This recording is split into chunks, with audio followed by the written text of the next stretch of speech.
A web page contains a lot more than just the text you see.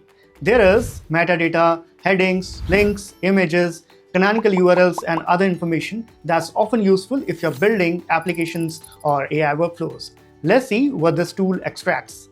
I'm on the Geekflare's URL to JSON converter. All it needs is a web page URL, so let's try it with a real website. I will paste this link, now click Convert to JSON. A few seconds later, the page is converted into a structured JSON object.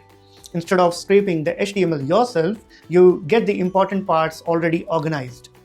Things like the page title, description, canonical URLs, headings, links, languages, favicon, reading time, word count, and the main content are all returned in a format that's much easier to work with. This becomes really useful when you're building something that needs web page content instead of raw HTML.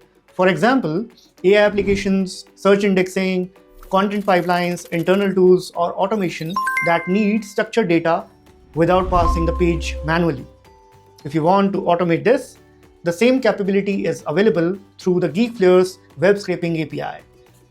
You can call it from your backend, serverless functions, scheduled jobs, or wherever your application processes web pages.